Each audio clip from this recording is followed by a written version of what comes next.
Hey guys, welcome back to another YouTube video. In this video, we'll be doing the cash cows for round 14, as we won't know the teams, so I might as well basically do them because we won't know the teams for any of them.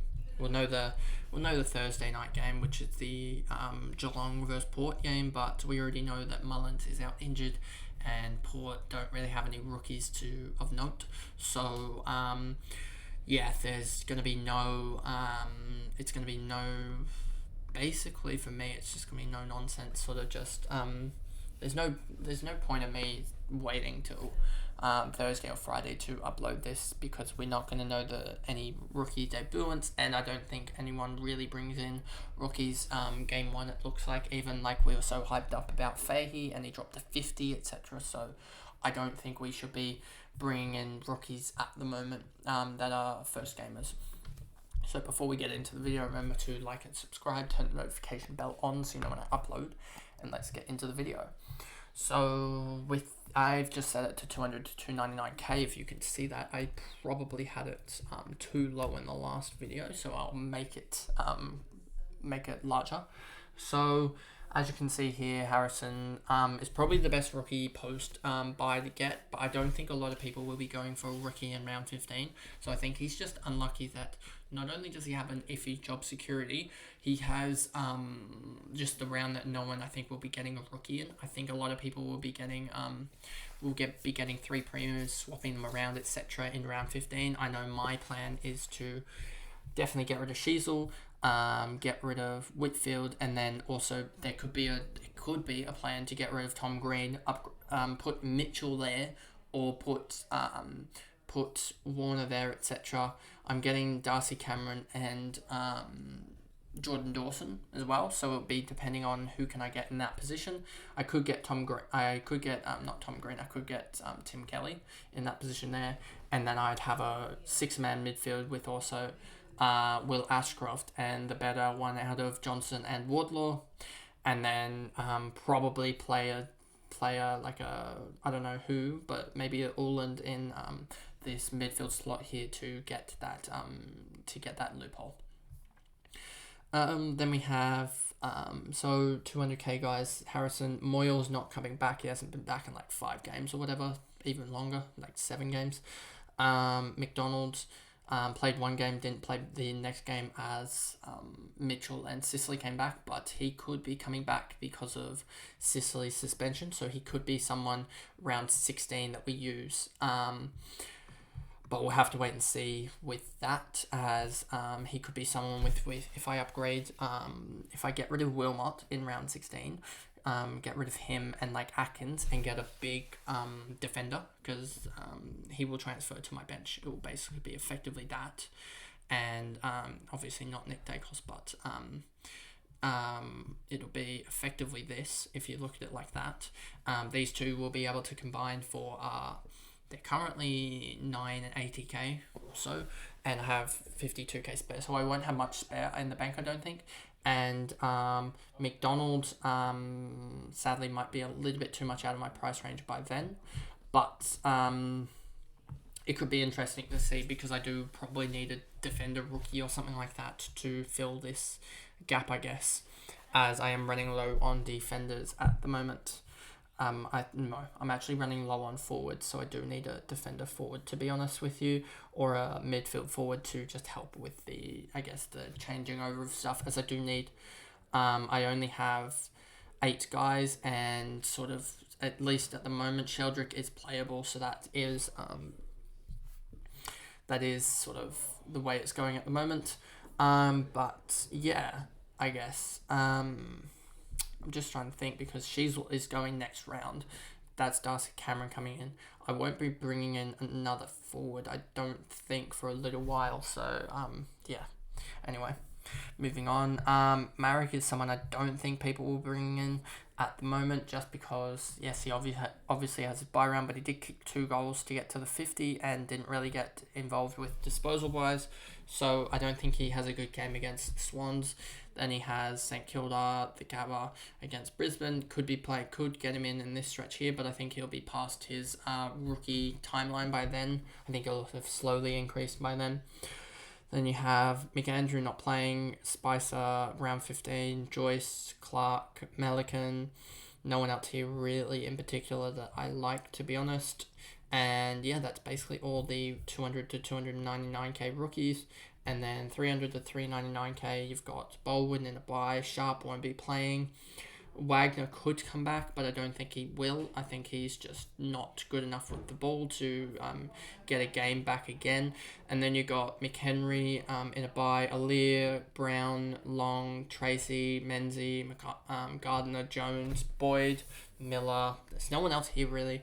Francis is slowly increasing, but he's just not a fantasy-friendly, like, relevant guy, I don't think. Jamison in the ruck is getting beaten out by Williams, so I wouldn't be picking him at all. Angwin's still got his bye to come, so I wouldn't be picking him. And then is there anyone 400 to 499k? Bedford's having a good little bit, but he does have this tendency also to drop a stinker. He's had 3 stinkers out of 7 weeks, so I wouldn't be picking him up. Constable doesn't seem to be coming back anytime soon. Vandermeer, Worrell, Ugelhagen, Soldo, Amos, Hoff, Lloyd. No one else here really. They're all round 15 guys, so there really isn't much for you guys to pick up potentially if you were able to, as this is all round 15 looking at here. So now let's look at my team and see if there's any rookies that are actual gettable. You have obviously Sheldrick. I think he's the number 1 option. 32% owned, 3 games, 35 average, 79 in the last game. I think you just got to pick him up because he's had a sub game here, and I think another sub game here. Or this might have been an early sub game here and still made 18. So I think he's starting to get that role. If he can get even just, if we look at DFS Australia, you'll see here, I believe his if we look at CBAs, and we look at the Swans, where are they? Here, we'll look at 2023. You'll see here, where is he? Down here, 44%. He had 9% against North Melbourne and 3% against GWS, and he is one that needs the contest to be able to do it. He needs 76%. That's interesting, but I wouldn't look much into that as he didn't really score that well. Papley 44%, using him a little bit more as Parker was out suspended. That's why I think you will see Heaney's number drop, and I think you'll see a direct just pass it back over to Parker. I don't think you will see Sheldrick's number drop. He could even go up, but then you also have the likes of Mills, but he hasn't been used too much. I think he will come back into the pure midfield role as they're starting to get more defenders back. So I think you will see him get that midfield role a lot more than most have him at the moment. So 40%, maybe that's Papley's number goes and gets wiped down to 0. I think you could see that. And that would be amazing, because I think if Sheldrick's role holds, I think you see him get 80 or 90, or not 80 or 90, you see him average like 60, 65, and he will jump quickly as a 60. Getting a 60 in the next game gets him up to 270. He could be 300k post the buys, and that'll be a good little injection to be able to get these 700 to 800k guys up to big like the big guys. So even just trying to fit in like a Sicily or someone else in your team when he comes back, and he's 4 weeks away or something, he's back in like round 17 or round 18, getting him in at 930k could be difficult, but being able to upgrade someone up to him could be key, I guess. So that's basically the video. There isn't much really to talk about, to be honest.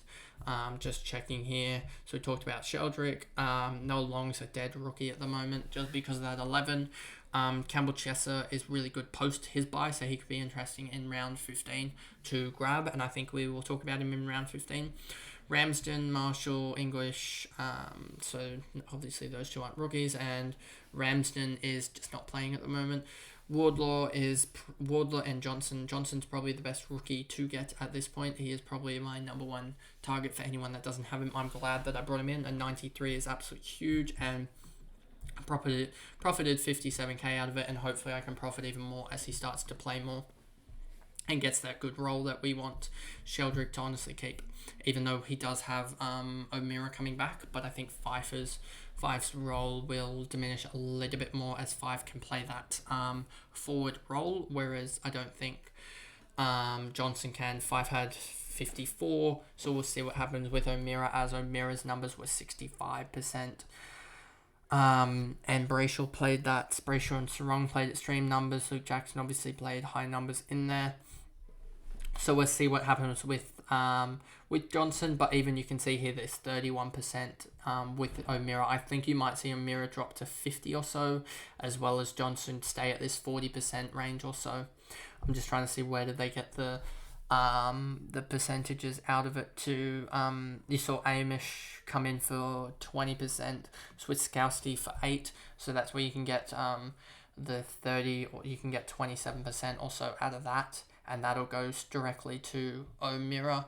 You might also see Sarong play a little bit less centre bounce wise, but you also have the just the changeability of when the goals are scored, etc. That could change it up a little bit as well. But I think you will see Johnson hold around that 35-40% range, and you'll see maybe even you see Five drop down back to this 40%. So you see 40. 45, that's 90%.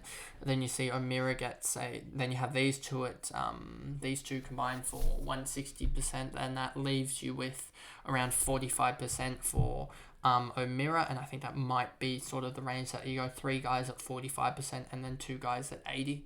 I think that could be something that they do, but we'll have to wait and see with that. But that's basically the video. There isn't much to talk about now anymore, as Wilmot is a rookie, but he is a little bit expensive and hasn't really shown his capability to go 100s, but hopefully he has a massive game, because that would be huge to get him to have a massive game, go up towards that 500k and really help out with that planned Atkins and Wilmot up to a big defender. That would be massive to be able to get him up. And yeah, that's basically the video there, and I'll see you guys on Thursday for my predictions and my final team. Thanks guys, goodbye.